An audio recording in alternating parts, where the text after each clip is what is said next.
Olá a todos! Hoje eu vim falar para vocês sobre método científico e como as pesquisas científicas elas são construídas, como que o conhecimento é construído a partir de uma pesquisa. Então vamos lá. A primeira etapa do método científico, eu estou dizendo aqui sobre o método científico de forma bastante tradicional, certo?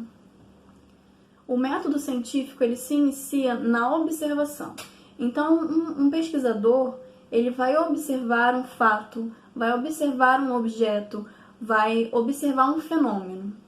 Significa que a ciência começa aí? Não, porque a ciência ela necessita de um monte de conhecimento para ser desenvolvida, né? Um pesquisador ele só é pesquisador porque ele passou por um longo processo de formação técnica. Ele tem muito conhecimento na bagagem dele. Então, qualquer observação feita por qualquer pesquisador, ela tem uma perspectiva do que ele já estudou anteriormente, certo?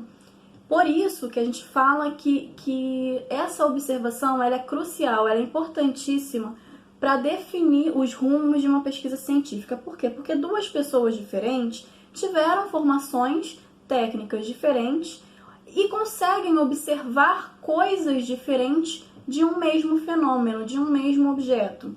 Então, um espelho ele pode ser visto de uma determinada forma por um esteticista ou ele também pode ser visto de uma determinada forma por um físico. São duas visões diferentes sobre o mesmo espelho, certo? Então, a primeira etapa do método científico é a observação. Essa observação ela leva em consideração toda a formação prévia, toda a formação anterior do pesquisador e, por causa disso, ela deve necessariamente ser feita de forma crítica, de forma a considerar toda essa bagagem de conhecimento do pesquisador, certo? A observação ela tem que ser feita de qualquer forma? Não, ela tem que ser feita de forma cuidadosa, de forma a que todo pesquisador, né, da área de ciências naturais, ele quando faz uma observação, ele considera muito se o número de observações vai gerar resultados confiáveis. Isso é muito importante na hora de analisar os resultados, então grave essa informação. O número de observações é muito importante na hora de analisar os resultados, certo? A segunda etapa do método científico é a elaboração de hipóteses.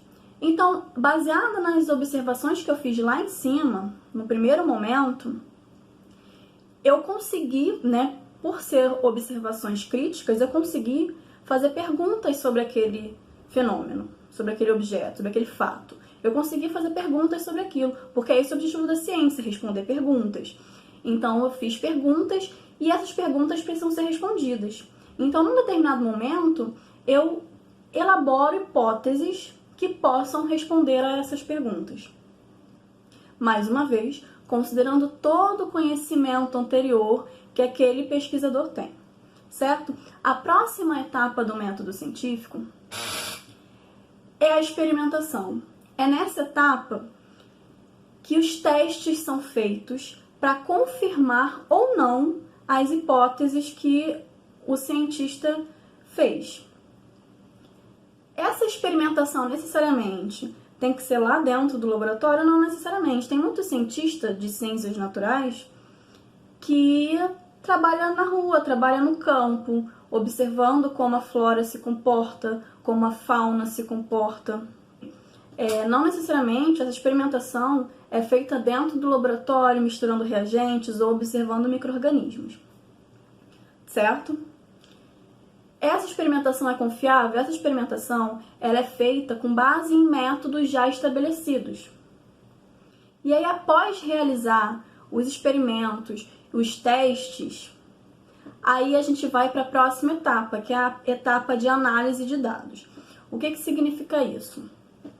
Todo trabalho publicado, a grande maior parte dos trabalhos publicados, na área de ciências naturais, pelo menos, né, que é a minha área, a gente utiliza a ferramenta estatística. O que é a estatística? A estatística, ela é um auxílio matemático que um pesquisador tem para estabelecer, por exemplo, lembra que eu falei lá no início do número de observações? Para estabelecer que o número de observações, que o número de amostras testadas nos experimentos é o suficiente para obter resultados confiáveis. É nessa parte de análises estatísticas que a gente consegue comparar um fenômeno ao outro e ver se esses fenômenos são parecidos ou se eles são completamente diferentes. É nessa etapa de análise estatística que a gente consegue verificar se uma determinada variável, sei lá, por exemplo, o horário do dia influencia na temperatura do mar. Então eu vou realizar testes com isso e uma ferramenta estatística vai me dizer se o horário do dia é uma variável significativa que modifica a temperatura do mar. Ou seja, o que eu quero dizer com isso? Além dos experimentos realizados, um projeto de pesquisa ainda passa por testes estatísticos. Então, além dos resultados obtidos de forma prática, ainda tem a confirmação de confiabilidade desses resultados pela matemática. Percebem como um projeto de pesquisa, como a ciência, é muito bem construída, o conhecimento ele é muito bem construído, ele é muito confiável. E aí, após fazer todas essas análises dos resultados dos experimentos, a gente passa para a etapa das conclusões.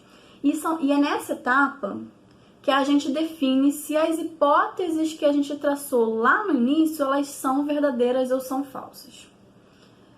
Ambas, né, se são verdadeiras ou se são falsas, ambas as opções geram um novo conhecimento. E esse novo conhecimento, ele pode ser utilizado por outros pesquisadores para responder outras perguntas. Porque é isso, a ciência nunca morre, a ciência é viva.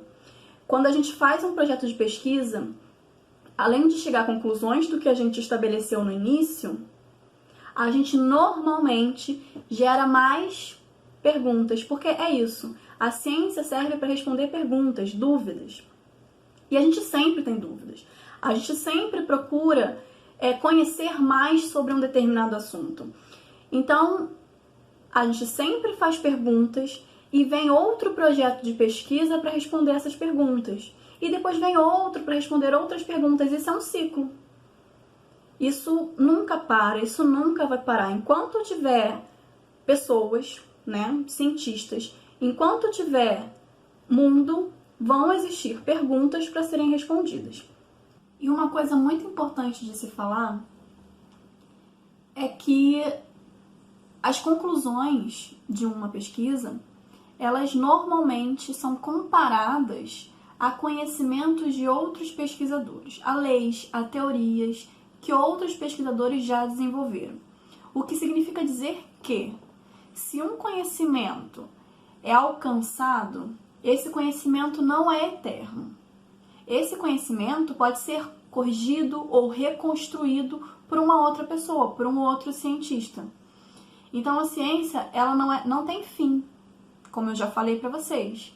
Ela está sempre se reconstruindo, tem sempre novas tecnologias para desenvolver novas análises sobre determinadas técnicas, sobre determinados assuntos.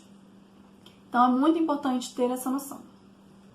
E uma coisa muito importante, que eu gostaria muito de frisar para vocês, é que em qualquer lugar do mundo, na grande maior parte das vezes, a pesquisa científica e o desenvolvimento de tecnologia, ele é estimulado por financiamento público.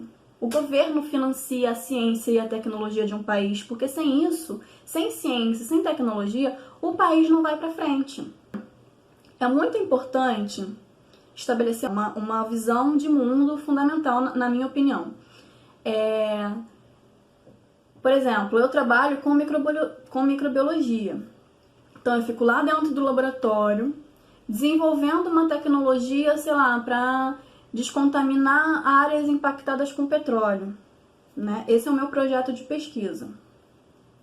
Só que a minha ação como pesquisadora, ela acaba ali, dentro do laboratório.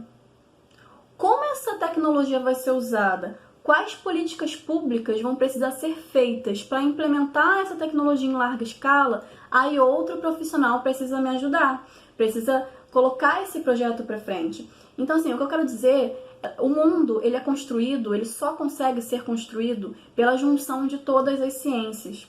A gente tem uma briga boba entre as ciências, né? Ciências humanas, ciências biológicas, ciências exatas. A gente tem uma briga boba entre elas, o que não faz o menor sentido.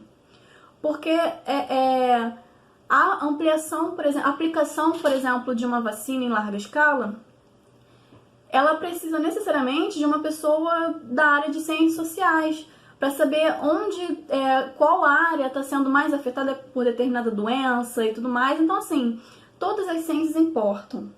As ciências humanas também importam. Todo pesquisador de todas as áreas, ele só chegou nesse título porque ele estudou muito antes disso. Ele percorreu um longo caminho de trabalho antes disso. Então valorizem a ciência, valorizem os pesquisadores. E eu queria terminar o vídeo com uma pergunta para vocês.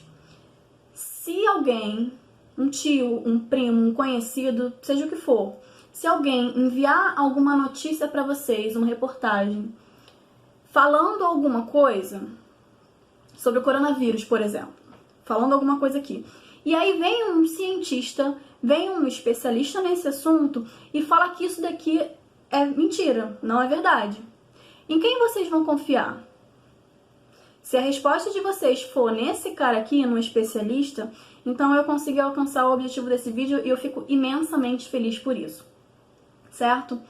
Então, se inscrevam no canal, se vocês gostaram do conteúdo, curtam o vídeo, ajudem a compartilhar esse conteúdo, eu acho importante nesse momento. E a gente se vê no próximo vídeo.